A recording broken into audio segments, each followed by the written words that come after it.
Magandang tanghali. Kumusta po kayong lahat mga kababayan? Ito po, nag-uusap-usap po kami para sa araw ng bukas.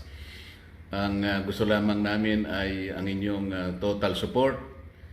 Wag po kayong kukurap. Baka ito na po ang pinakahuling pagkakataon na ang katotohanan, ang katwiran ay mananaig. Kagaya po na sinabi ni SP Alan, lahat po ay gagawin nila para patuloy na pagtakpan ang isang issue na kayong lahat ay may kinalaman sapagkat pera po ninyo ang ninakaw nila. Kaya sinabi ko po, huwag kayong kukurap. Ang gagawin namin bukas will define the direction of this country kung saan tayo papunta. Salamat po sa inyong lahat at sa inyong suporta. So, thank you very much, Kuya Dante. So, ulitin ko lang po ha. Kaya pinapaswear, di ba? To tell the truth, the whole truth, and nothing but the truth.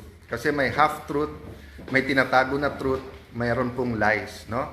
Series of hearings to. Pag naumpisahan po natin bukas, nandyan na yung momentum. Inuulit ko po ha. Pag may 13, automatic, hindi ko kailang mag-resign. Sa inyo na. In fact, tinitingnan ko lang, day by day, week by week lang, na matuloy lang itong mga hearing at Praise God for this opportunity na makabati sa inyo ng magandang tanghali. Konting smile sapagkat medyo mabigat ang haharapin natin today at mga susunod na araw. Bakit po? Talagang lahat ay ginagawa para hindi matuloy ang sunod-sunod na mga hearing kung saan ay ang katotohanan at buong katotohanan ay lalabas. So, may mga lilinawin lang ako, no? Tomorrow, yung Blue Ribbon Committee. And ang balak talaga ay agawin ang mga committees. Kaya kung sila ay nag-walk out, kami naman ay gumamit din ng parliamentary tool na hindi magkaroon ng quorum para nga maprotektahan ang katotohanan. Sa Friday ay meron din schedule po ang ating kasama sa Senate na talagang parating aral, parating ready, at grabe po ang wisdom sa batas tungkol naman po sa DOJ at NBI yung nangyari sa Senate ng May 11 at May 13. Gusto ko lang linawin po kasi kung tama yung reports na nabasa ko hanggang Malacanang, may mga bills daw na importante ang uplift, paano daw matitake up yun kung walang sesyon. I'd like to I'd like to confirm that at least twice, pinaabot namin sa Malacanang. Pag ready yung bills nila, anytime kami. Inuulit ko po ha, pag may 13, automatic, hindi ko kailang mag-resign, sa inyo na. In fact, tinitingnan ko lang, day by day, week by week lang, na matuloy lang itong mga hearing at maumpisahan lang. Baka naman yun lang ang trabaho ko, I'd be more than content to go. The day that God uses people to tell me na meron na kaming napili to lead us. In fact, sinabi ko na rin sa 12, gawin yung kandidato ang bawat isa sa atin dito, sino po ang gusto ding maglingkod sa ating bansa. But my mission right now is for the truth to come out.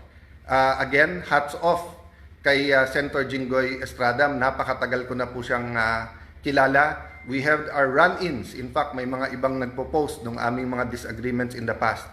But I'd like to reiterate what I said yesterday. Yung sinabi ni Senator Jinggoy na may ebidensya siya na talagang pinipilit siya lumipat at ang kapalit ay kanyang freedom at walang kaso, that's not hearsay to me because narinig ko mismo yung conversation. And palakas ng palakas yan, yung threat na yan sa iba pa naming mga kasama. So, dun sa 11, maybe some of them have a reason na mag-ingay, lumaban, i-discredit yung Blue Ribbon. Sa inyo na mga tinatakot lang kasi I know at least one member na tinakot siya. Kasama na namin siya eh. Actually, nung araw, mas bilib ako sa kanya kaso kay Jinggoy. At sinabi nga niya na sama na, siya pa nga nagko-complain. Pero ngayon, nagsasalita pa laban sa amin. But at the right time, no, we'll talk about that. My point is, we will stay strong. But please pray for us kasi may individual circumstances ang bawat isa and marami kaming hindi kontrolado, 'di ba? And yung pagdating ng mga witnesses. By the way, gusto ko lang malaman niyo, we also invited the Office of the Ombudsman the DPWH and the DBM or the representatives kasi we'll do this very orderly.